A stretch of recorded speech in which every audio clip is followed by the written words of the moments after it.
My name's Kevin Wright, and I've been around the property space for a number of years, probably as an investor since about 1983, and as a broker since about 1992, and as a trainer since 2013. A life in property, really, I guess, one way or another. Deeply entrenched in property, right, since 1983, to the point now where you're focusing on the training. Just to reiterate that, to make sure that people see the perspective that you're coming at these questions from. And your training is all about what you can achieve with bridging finance, right?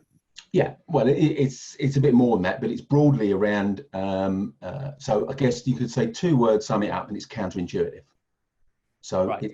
It's how to approach buying property that is different to the way that people normally do it, or people are normally taught to do it. That's going to be really interesting, because I think your perspective now on the questions that I'm going to ask you are going to be not only for the people that are already in the property space, but there's going to be a lot of people that are looking outside of the property space into the property space, because you're, like you say, you focus on training.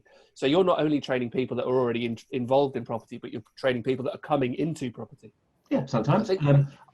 Sorry, go on. I interrupted. So I think what you're going to be able to do that a lot of other people that are much more niched in property can't do is have a look at how property is being looked at from outside of people that are already in property. I think that's going to be really interesting. Okay. How do you think this lockdown period and this restriction of movement, how do you think it's affected people that you would class as your competitors? I'm not really sure I've got any competitors, really, because I mean, clearly there are other property trainers, and they range from quite big, high-profile companies that have a whole range of products, and pretty much they'll train you on any subject relative to property, and smaller, maybe less known trainers that do similar sort of things.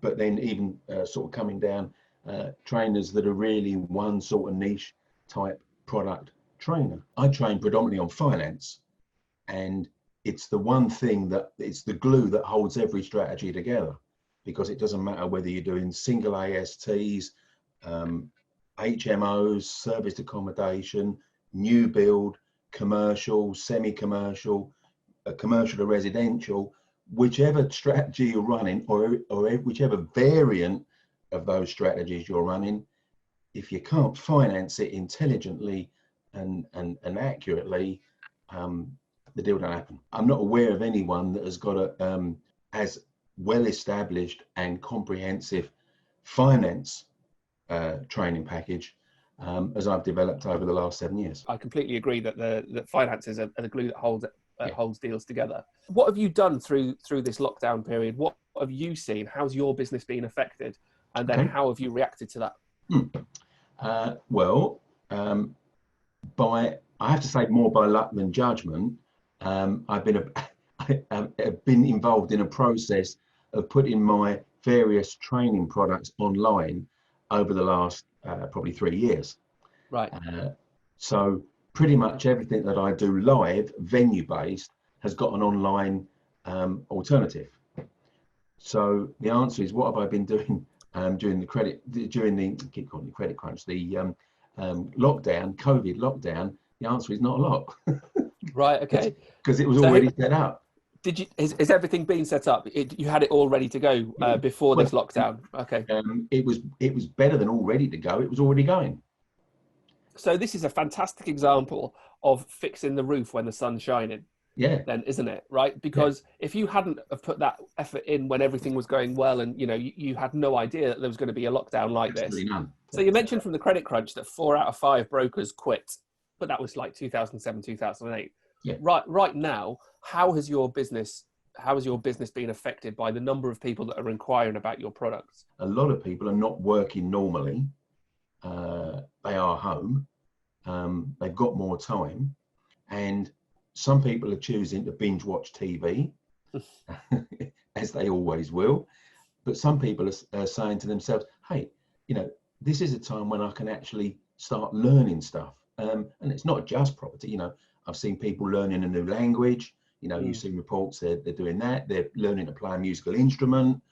Some people are going to waste their time, because there's always people who do that. But some people are going to use it productively in whichever way they consider productive to be for them. And some of those will be, let's get some education on property. So what are you expecting from the next couple of months? Because it looks like we're getting towards the end of this severe lockdown. So what are you expecting, and how are you adapting? How are you getting ready for that period? Well, I think as far as property is going to go, the change is going to come when we're able to go and view properties. Property comes out of lockdown when we can go and view them and valuers can go and value them. Yeah, it's all about the valuers, right? Because there's loads of properties that are stuck at the moment that can't proceed through conveyancing because they can't get the valuers out.